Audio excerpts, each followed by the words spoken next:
बच्चे का गला काटकर उसकी हत्या कर दी गई। आरोपी ने बच्चे का मर्डर कर शव खेत में डाल दिया। घटना के बाद सीएचसी पर लोगों की भारी भीड़ जमा हो गई।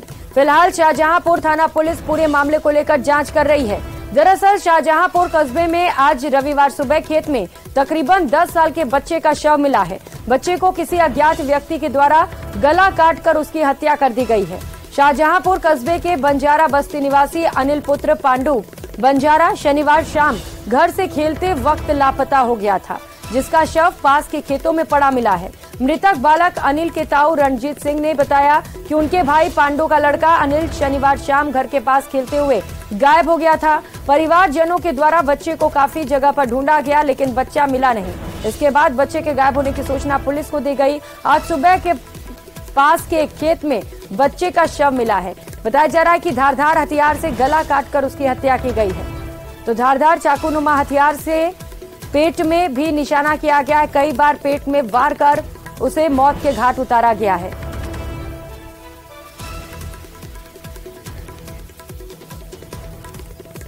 तो परिवार वालों का कहना है कि हमें बच्चे की हत्या करने वाले किसी पर कोई शक नहीं है, हमारा किसी से कोई रंजिश नहीं है। मृतक बालक के परिजनों के द्वारा पुलिस प्रशासन से हथियारों को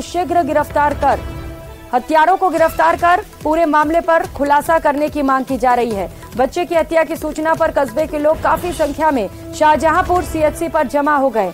कस्बे वासियों का कहना है कि बच्चे की गला काटकर हत्या करने वाले लोगों को शीघ्र गिरफ्तार किया जाए, परिवार को न्याय दिया जाए। वहीं हत्यारों को कड़े से कड़ी सजा मिले। मामले को लेकर निमराना डीएसपी अमीर हसन का कहना है कि बच्चे की हत्या की गई है, हम हर एंगल से मामले की जांच कर रहे हैं। शीघ्र ही हत्यारों को गिरफ्तार कर पीड़ित परिवार को न्याय दिलवाया जाएगा। शव को पोस्टमार्टम के लिए रखा गया और पोस्टमार्टम के बाद अब शव परिजनों को सुपुर्द किया जाएगा। मामले को लेकर कस्बे में अज्ञात हथियारों के खिलाफ लोगों में भारी आक्रोश है। तस्वीरें आपको दिखा रहे हैं जहां पर लोगों की भीड़ इकट्ठा हो रही है। त्योहार का दिन था, बच्चा पतंग खेल रहा था। हमने 6 बजे बच्चे को देखा, वहाँ पर 6 बजे से बच्चा लापता होगा। हमने पुलिस में अतला भी करी, पुलिस वाले भी आए, सरपंच भी आया, खूब हमने ढूंढा डांडी करी, पूरी रात ढूंढा। सुबह हमने बच्चा भाट वाले कुएं पे मरा मिला। रात्रि से बंजारा है कि डेड बॉडी मिली है, उसकी जो मौत है वो चोटों के कारण हुई। मुकदमा दर्ज कर लिया है और इससे पोस्टमार्टम हो रहा है। जल्दी हम इस नतीजे में पहुंच जाएंगे। आज सुबह शाहजहांपुर सीएचसी के ऊपर अनिल पुत्र श्री पांडुराम 8 वर्ष के बालक को पोस्टमार्टम के लिए शाहजहांपुर पुलिस थाने से लाया गया है। मामले की गंभीरता को देखते हुए अस्पताल प्रशासन ने बोर्ड का गठन किया और त्वरित कार्रवाई करते हुए पोस्टमार्टम करवाया है। राजेंद्र सहयोगी हमारे साथ जुड़ चुके हैं। राजेंद्र, महज 10 साल का बच्चा, मासूम की किससे दुश्मनी हो सकती है जो इतनी बेरहमी से उसे मौत के घाट उतारा गया है? घर वाले कह रहे हैं किसी पर शक नहीं है। किस तरीके से जांच की जा रही है मामले पर जिससे कि गिरफ्तारी हो सके जल्द से जल्द? जी, पूरा मामला है शाहजहांपुर थाना इलाके का है और फिलहाल जो पुलिस है वो मौके पर मौजूद है। बड़ी संख्या में जो ग्रामीण है वो सीएचसी अस्पताल की जो मूर्ति है उसके बाहर जमा है। उनका कहना है कि जो दोषी हैं उन्हें गिरफ्तार किया जाए और इस पूरे घटनाक्रम की निष्फल जांच किया जिससे कि बच्चे को न्याय मिले। जहां तक 10 साल के बच्चे की किसी से क्या रंजिश हो सकती है, लेकिन जो भी लोग हैं जिनके द्वारा बच्चे की हत्या की है वो कहीं न कहीं किसी न किसी रंजिशवश या अभी क्या कारण होता है वो पुलिस खुलासा करेगी तब पता चल पाएगा। लेकिन बड़ा सवाल ये है कि 10 साल के बच्चे की निर्मम तरीके से चाकू धारदार हथियार घोंप करके उसकी हत्या की गई है, उसका गला काटा गया है और पेट में भी चाकू मारा गया है। तो कहीं न कहीं ये पूरा घटनाक्रम, कल शाम को बच्चा खेल रहा था, खेलने के बाद वो लापता हो गया था। रात भर जो परिजन है वो थाने पहुंचे थे, लेकिन जो स्थानीय पुलिस है उसने इस पूरे मामले पर कोई गंभीरता नहीं दिखाई और पुलिस ने ढूंढने की कोशिश नहीं की बच्चे को। जो परिजन है उनका कहना है कि हमने पुलिस के पास गए थे, गुहार लगाई थी कि आप बच्चा गायब है, उसको ढूंढने में मदद की थी, लेकिन पुलिस के द्वारा कोई ठोस कदम नहीं उठाया गया था। उसकी वजह यह है कि आज सुबह खेतों में जब बच्चे का शव मिला जाकर के बच्चे की पहचान अनिल के रूप में हुई जो रात भर से गायब था। तो कहीं कहीं अगर ये कह सकते हैं कि पुलिस शायद इस पूरे मामले को संजीदगी दिखाती तो हो सकता है बच्चे को बचाया जा सकता था। बिल्कुल राजेंद्र, ये बड़ी बात आप बता रहे हैं कि बच्चा शाम से ही लापता था, लेकिन पुलिस से शिकायत मिलने के बावजूद एक्टिव नहीं हुई, जिसकी वजह से यह हादसा हुआ। मुमकिन है कि अगर पुलिस समय रहते एक्टिव हो जाती, तलाश शुरू की जाती, तो शायद आज बच्चा जिंदा भी होता, सही सलामत होता। अब घर वाले किस तरीके से आक्रोशित नजर आ रहे हैं राजेंद्र, क्योंकि जो तस्वीर हम देख पा रहे हैं, बड़ी संख्या में ग्रामीण इकट्ठा भी हो रहे हैं, क्योंकि आप बता रहे हैं कि कुछ लापरवाही पुलिस की भी रही है, तो क्या उनके खिलाफ भी एक्शन की मांग की जा रही है?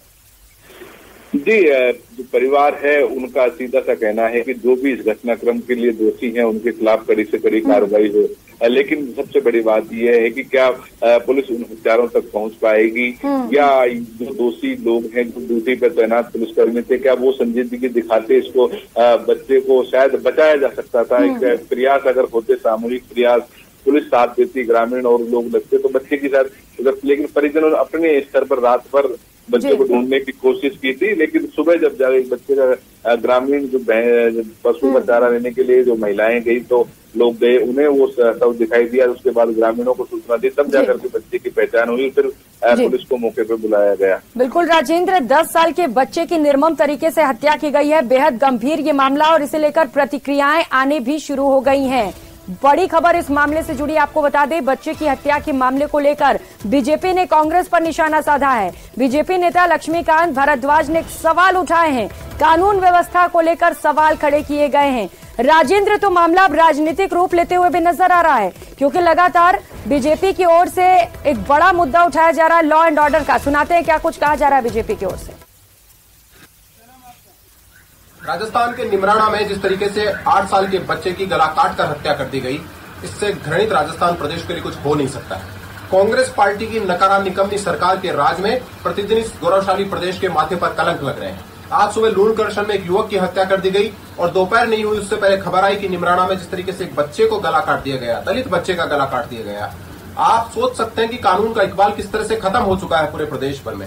रोज इस तरह की घटनाएं प्रदेश को शर्मसार कर रही हैं। इस सरकार ने पूरे प्रदेश को बर्बाद करके रख दिया है। ऐसा कोई जिला, तहसील और गांव नहीं बचा जहां इस तरह की लोमहर्षक घटनाएं प्रतिदिन घट नहीं रही है। कह रहे हैं कि कानून का इकबाल पूरी तरह से खत्म हो चुका है। आए दिन इस तरीके की वारदात सामने आ रही है, लूट हो, चाहे हत्या हो, फिर चाहे वो रेप ही क्यों ना हो। निश्चित तौर पर बीजेपी से भी मुद्दा बनाएगी।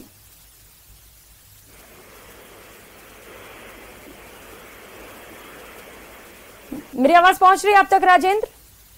जी, इस पूरे मामले को लेकर के राजनीति शुरू हो गई है, लेकिन बड़ा सवाल यही है कि 2 दिन पहले हरसोरा थाना इलाके के अंतर्गत 3 युवकों की पिटाई की जाती है। उसके दौरान एक युवक की मौत हो जाती है, और रिपोर्ट में साफ साफ ये लिखा जाता है कि उसके साथ पिटाई की गई है। और पुलिस के अधिकारी जो प्रारंभिक रूप में जो एडिशनल एसपी निमराना है, वो मीडिया को बताते हैं कि हरसोरा थाना पुलिस को सूचना मिली थी कि 3 युवकों के साथ मारपीट की गई है। मारपीट की सूचना पर पुलिस पहुंची तो वो घायल अवस्था में पड़े मिले। लेकिन अब जो पुलिस के अधिकारी हैं वो इस पूरे घटनाक्रम को कहीं न कहीं उनका कहना है कि लिंचिंग जैसी कोई घटना नहीं हुई है। तो पिटाई की सूचना पर पुलिस जाती है, रात के 12-1 बजे पे कोई सूचना होती है। उसके बाद वहां उसको 3 युवक पड़े मिलते हैं, उसमें से एक की मौत हो जाती है।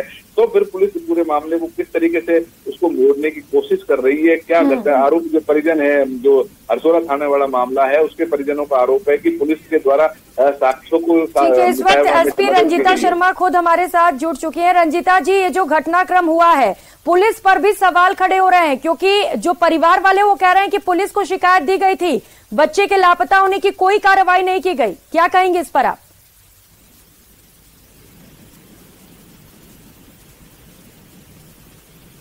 मेरी आवाज पहुंच रही है आप तक?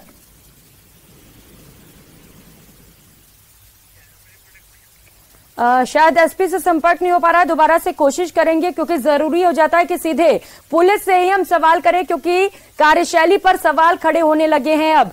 लेकिन राजेंद्र, सवाल तो खड़े होंगे ना, क्योंकि घर वाले साफ तौर पर कह रहे हैं कि जब शिकायत दी गई तो पुलिस ने जहमत नहीं उठाई तलाश करने की। अब क्या उनकी ओर से कुछ और मांगे भी रखी गई हैं? क्योंकि तस्वीरें हम देख पा रहे हैं, ग्रामीण इकट्ठा हैं, गिरफ्तारी की मांग तो की ही जा रही है, और कौन कौन सी मांगे उनकी ओर से राजेंद्र?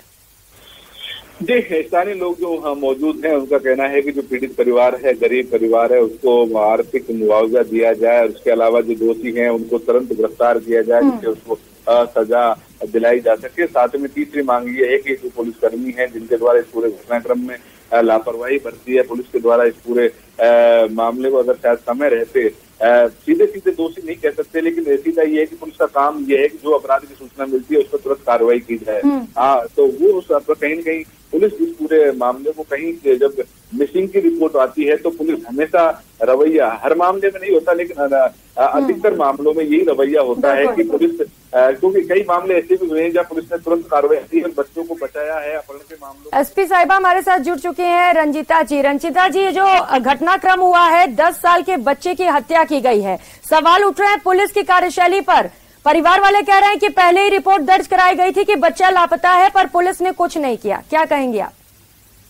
ये हमें जो परिवार वालों से सूचना सुबह जो है हमें शव मिला, जिसकी संदिग्ध हालत में जो शव मिला, और इसकी हम जांच अभी जारी है। हमने जो एफएसएल टीम है और उसको डॉग स्क्वाड को भी हमने बुला लिया है ताकि जो ट्रेसेस है वो मिल जाएं और बच्चे का पोस्टमार्टम करवाया गया है। रंजीता जी, आपने मेरे सवाल का जवाब नहीं दिया कि पुलिस को जब कंप्लेंट कराई गई तो तुरंत एक्शन क्यों नहीं लिया गया बच्चे की तलाशी के लिए? पुलिस के पास इसकी कोई कंप्लेंट शाम के जब नहीं सुबह इन्होंने इत्तला की है कि ऐसे ऐसे हमें एक शव मिला है। ठीक है, घर वाले कह रहे हैं, हालांकि ये जांच का विषय है, लेकिन अभी जो लोग प्रदर्शन कर रहे हैं सीएचसी के बाहर, वहां पर क्या पुलिस पहुंची है समझाइश के लिए? किस तरीके से समझाइश की जा रही है? हमने अपने अधिकारियों को भिजवा दिया गया है और जाब्ते को भी मुस्तैद कर दिया गया है ताकि अभी हमारा फोकस ये है कि जो भी इसमें लिप्त थे उनको हम आइडेंटिफाई करें, क्योंकि कल ऐसा पता चला है कि कल पूरा ही दिन ये बच्चा दूसरे बच्चों के साथ में बाहर था और घर वालों ने रात में जाके कहीं इनको लगा कि बच्चा अभी घर वापस नहीं आया है। और इसकी जब अब सुबह जब हमने डॉग स्क्वाड को बुलाया है तो जो फील्ड जहाँ पर ये मिला है बच्चा तो शव, वहां पर इसको हम ट्रेस करने की कोशिश कर रहे हैं कि अगर कोई इसमें लिप्त था कि कहाँ पर ये मौका वारदात हुई, उसकी अभी हम जांच करने की कोशिश कर रहे हैं ताकि जो सैंपलिंग है वो हमारी अच्छे से हो जाए और जो अनुसंधान में जो टेक्निकल इनपुट हमें चाहिए वो हम उसको उठाने की कोशिश कर रहे हैं। रंजीता जी, घर वालों ने किसी पर डाउट जताया है, संदेह जताया, किसी का नाम बताया उन्होंने? घर वालों ने संदेह बस इतना उन्होंने हमें बताया है कि कल बच्चा दूसरे बच्चों के साथ में ही बाहर था पूरे दिन। तो हम अभी आइडेंटिफाई कर रहे हैं कि किसी ने अगर आखिर टाइम पे बच्चे को देखा हो तो उसको हम कोशिश कर रहे हैं कि आइडेंटिफाई हो जाए और उनसे हम अपने एक बार अधिकारियों को लगा के बातचीत करके कुछ निकालने की कोशिश करेंगे। बिल्कुल चुनौतीपूर्ण है क्योंकि घर वाले किसी पर डाउट भी नहीं जता रहे हैं, लेकिन रंजीता जी, क्या आपको नहीं लगता है कि लॉ एंड ऑर्डर खत्म हो चुका है? जिस तरीके से हत्याएं हो रही हैं, इसके पहले भी कुछ मामले सामने आए थे।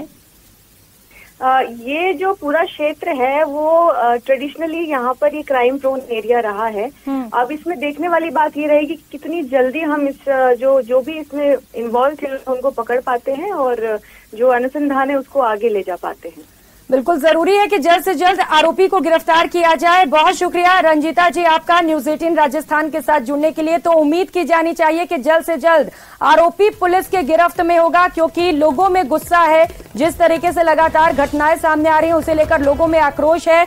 तस्वीरें भी आपको दिखा रहे हैं जहां पर सीएचसी के बाहर बड़ी संख्या में ग्रामीण इकट्ठा हो गए हैं, तो वहीं दूसरी ओर परिवार वाले ये भी आरोप लगा रहे हैं कि पहले ही शिकायत दी गई थी पुलिस को, लेकिन पुलिस ने समय रहते कार्रवाई नहीं की, ढूंढने की जहमत नहीं उठाई, जिसकी वजह से ये हादसा हो गया है। महज 10 साल के बच्चे की बड़ी ही बेरहमी के साथ गला काटकर हत्या कर दी गई है। हालांकि पुलिस की ओर से भी दावा किया जा रहा था। एसपी साहिबा हमारे साथ जुड़ी हुई थी, जिन्होंने साफ तौर पर कहा है कि कोशिश की जा रही है कि जल्द से जल्द आरोपी को गिरफ्तार किया जा सके। शुक्रिया राजेंद्र आपका भी तमाम जानकारियों के लिए। झुंझुनू से इस वक्त की बड़ी खबर सामने आ रही है, जहां पर पत्नी ने पति को मौत के घाट उतार दिया है। पति के सिर पर बैट से वार कर उसकी हत्या की गई। प्रेम प्रसंग के चलते पति से झगड़ा हुआ था और गुस्से में आई पत्नी ने बैट से वार कर पति को मौत के घाट उतार दिया। सिर में चोट लगने से पति की मौत हो गई है। डॉग स्क्वाड की मदद से वारदात का खुलासा हो सका। पुलिस ने आरोपी पत्नी को गिरफ्तार कर लिया है। तो प्रेम प्रसंग चल रहा था पत्नी का, जिसे लेकर दोनों के बीच आए दिन विवाद होता था, लड़ाई झगड़ा होता था, मारपीट होती थी, और यही वजह है कि आज पत्नी को इतना गुस्सा आ गया कि अपने ही पति को मौत के घाट उतार दिया। हालांकि पुलिस ने मामले पर तुरंत खुलासा करते हुए आरोपी पत्नी को गिरफ्तार भी कर लिया है। गुस्से में पत्नी ने पति के सिर पर बैट से वार कर उसकी हत्या कर दी। तो झुंझुनू से ये बड़ी खबर आपको बता रहे हैं, जहां पर पत्नी ने अपने पति को मौत के घाट उतार दिया है। पत्नी को गुस्सा आ गया था। बताया जा रहा है कि पत्नी का एक्स्ट्रा मैरिटल अफेयर चल रहा था और इसी को लेकर दोनों में आए दिन विवाद होता था। सहयोगी कृष्ण हमारे साथ जुड़ चुके हैं। कृष्ण, पत्नी ने पति को मौत के घाट उतार दिया, खुलासा कैसे हुआ? पुलिस को बड़ी सफलता मिली है। जी प्रियंका, मैं आपको बता दूं कि हत्या के बाद है पुलिस ने है जो वहां जो चौराया है उसके सीसीटीवी फुटेज खंगाले थे और फुटेज के दौरान जो ये मृतक बंटी है इसके घर पर कोई प्रवेश करता हुआ पुलिस को नहीं दिखाई दिया। इसके बाद पुलिस ने है वो डॉग स्क्वाड को मौके पर बुलाया और डॉग स्क्वाड ने है पूरे घर की वो तलाशी ली और जो डॉग स्क्वाड ने जो जिस बेड से हमला किया था उस बेड को सूंघने के बाद जो मृतक है उसकी पत्नी कविता के पास गया और वहीं जाकर रुक गया। इसके बाद पुलिस है वो कविता को है कोतवाली थाने लेके आई और इससे पूछताछ की और पूछताछ के बाद इसने अपना जुर्म कबूल कर दिया है और पुलिस ने पूरे मामले का खुलासा किया है। जी कृष्ण, क्योंकि बताया जा रहा है कि पत्नी का प्रेमी भी था जिसकी वजह से इनके बीच में विवाद चल रहा था, हो सकता है इसमें प्रेमी भी लिप्त हो, हालांकि जांच के बाद ये पता चल सकेगा। बहुत शुक्रिया आपका तमाम जानकारियों के लिए। और श्रीगंगानगर से बड़ी खबर सामने आ रही है। तीसरे दिन भी राजस्थान पंजाब हाईवे को जाम किया गया है। किसानों ने साधुवाली में जाम लगा रखा है, जमावड़ा लगा हुआ है। गंग कैनाल में सिंचाई पानी की मांग को लेकर हाईवे को जाम किया गया है। किसानों के प्रदर्शन को देखते हुए ट्रैफिक डाइवर्ट किया गया। गंग कैनाल में पानी की आवक नहीं हो रही है, जिसे लेकर किसान परेशान हैं और मांग की जा रही है कि पानी की आवक की जाए। जब तक पानी नहीं मिलेगा तब तक हाईवे जाम रहेगा, ये चेतावनी किसानों की ओर से दी गई है। किसानों ने ये घोषणा कर दी है कि जब तक पानी नहीं दिया जाता तब तक हाईवे जाम रखेंगे। ਤੁਹਾਨੂੰ ਪਤਾ ਲਗਾਤਾਰ ਆਪਣਾ ਚੱਕਾ ਜਾਮ ਚੱਲ ਰਿਹਾ ਹੈ ਤਾਂ ਇਹ ਆਪਾਂ ਨੂੰ ਗਿਣਤੀ ਵਧਾਉਣੀ ਪਊਗੀ। ਵੱਧ ਤੋਂ ਵੱਧ ਕਿਸਾਨ ਸਾਥੀ ਸਾਧੂਵਾਲੀ ਪਹੁੰਚੋ ਕਿਉਂਕਿ ਪੰਜਾਬ ਸਰਕਾਰ 45 ਆਰਡੀ ਤੋਂ ਬਿਲਕੁਲ ਆਪਾਂ ਨੂੰ ਪਾਣੀ ਦੇ ਕੇ ਰਾਜੀ ਨਹੀਂ। ਇਸ ਸਮੇਂ ਖੜੇ ਸਾਧੂਵਾਲ ਨਾਕੇ ਤੇ ਜਿੰਨੇ ਵੀ ਕਿਸਾਨ ਵੀ ਸੁਣ ਰਹੇ ਆ ਦੋਸਤੋ, ਇਹ ਲੜਾਈ ਆਪਣੀ ਲੰਮੀ ਹੁੰਦੀ ਜਾਂਦੀ ਹੈ। ਇਹ ਲੜਾਈ ਆਪਾਂ ਨੂੰ ਲੜਨੀ ਪੈਣੀ ਹੈ। ਇਹ ਆਪਣੇ ਜਵਾਕਾਂ ਦੇ ਭਵਿੱਖ ਦਾ ਸਵਾਲ, ਆਪਣਾ ਸਵਾਲ ਹੈ ਇਹ ਹੈਗਾ ਜਿਹੜਾ ਪਿਛਲੇ 70-80 ਸਾਲਾਂ 'ਚ ਕਦੇ ਨਹੀਂ ਹੋਇਆ। 45 ਆਰਡੀ ਤੇ ਪਾਣੀ ਹੁੰਦਿਆ ਹੋਇਆ ਗੰਕਾਂ ਦਾ ਫੱਟਾ ਸਿੱਟਿਆ ਜਾਣਾ ਇਹ ਪਹਿਲੀ ਵਾਰੀ ਹੋਇਆ। तो ये लड़ाई वास्ते अपन इकट्ठे रहना पड़ेगा। हाँ, एक अपनी अड़ी वाली बात होगी। देखो रात 1.5 फुट पौंड बढ़े हरीके पर 1.5 फुट पौंड बढ़े, लगभग 2000 क्यूसेक पानी IGNP में दियो है। बढ़िया बात है दियो, पर अपनी नेर ने फिर भी कौन दियो। तो साथियों बड़ी लड़ाई लड़नी पड़ेगी, इकट्ठो बहुत ज्यादा इकट्ठा होना पड़ेगा अपन है। और लड़ाई अभी खत्म कौन हुई है, नहीं लड़ाई यहाँ मानो भी चालू हुई है। तो सारा हाथ जोड़ के बेनती है ज्यादा से ज्यादा सके आप झटपला बड़े पहुंचो तो अपन पानी मिले, उन्हें पानी कौन मिले। धन्यवाद। और सहयोगी अशोक इस वक्त हमारे साथ जुड़ चुके हैं। अशोक, अन्नदाता परेशान है, सवाल यह है कि पानी नहीं होगा तो सिंचाई कैसे होगी। अब सवाल ये भी है कि आखिर अब तक इस पर ध्यान क्यों नहीं दिया गया। अब उग्र प्रदर्शन किया जा रहा है, क्या स्थिति इस वक्त हाईवे पर? देखिए, अभी भी किसान राजस्थान पंजाब हाईवे को जाम कर बैठे हुए हैं। शुक्रवार की शाम को किसानों के द्वारा राजस्थान पंजाब हाईवे को जाम किया गया था और आज लगातार तीसरा दिन है जब राजस्थान पंजाब हाईवे पूरी तरह से जाम है। जाम की वजह से वाहन चालकों को खासी परेशानियां हो रही है। स्थानीय प्रशासन के द्वारा ट्रैफिक को डाइवर्ट करते हुए दूसरे रास्ते से निकाला जा रहा है। लेकिन अभी तक यानी कि आज करीब 3 दिन पूर्व भी मुख्यमंत्री अशोक गहलोत ने पंजाब के मुख्यमंत्री भगवंत सिंह मान से टेलीफोन पर बात कर प्रदेशवासियों को सुनिश्चित किया था कि जल्द ही पंजाब सरकार द्वारा गंग कैनाल में पानी उपलब्ध करा दिया जाएगा। लेकिन 4 दिन बाद भी जब गंग कैनाल में पानी नहीं मिला है तो उससे न केवल किसान संगठन के जो सदस्य हैं वो आक्रोशित हैं, बल्कि हताश भी कहीं न कहीं दिखाई दे रहे हैं। कल भी हमने देखा श्रीगंगानगर जिले की सभी धान मंडियों में काम पूरी तरह से बंद रखा गया और कल यानी कि सोमवार को भी किसान संगठन पूरे समूचे जिले के अंदर एक बड़ा प्रदर्शन करने जा रहे हैं ताकि गंग कैनाल में जल्द से जल्द सिंचाई पानी की आपूर्ति की जा सके। जी बिल्कुल अशोक, अब सवाल यह है कि कब तक इन तक पानी पहुंच पाएगा। बहुत शुक्रिया आपका तमाम जानकारियों के लिए। और हिंडौन सिटी से इस वक्त की बड़ी खबर सामने आ रही है। 10,000 का इनामी स्मैक तस्कर गिरफ्तार हो चुका है। पुलिस ने बाल अपचारी को भी डिटेन किया है। आरोपी पिछले 1 साल से फरार चल रहा था। आरोपी पर 3 दिन पहले इनाम की घोषणा की गई थी। हिंडौन सिटी से बड़ी खबर आपको बता रहे हैं, जहां पर 10,000 के इनामी स्मैक तस्कर को गिरफ्तार कर लिया गया है। बड़ी सफलता मिली है पुलिस को। कुछ ही समय पहले इनाम की घोषणा की गई थी। 10,000 रुपए के इनाम घोषित किए गए और इसके बाद पुलिस को एक बड़ी सफलता हाथ लगी। और फिलहाल यहां रुकेंगे, एक छोटे से ब्रेक के लिए लौटेंगे।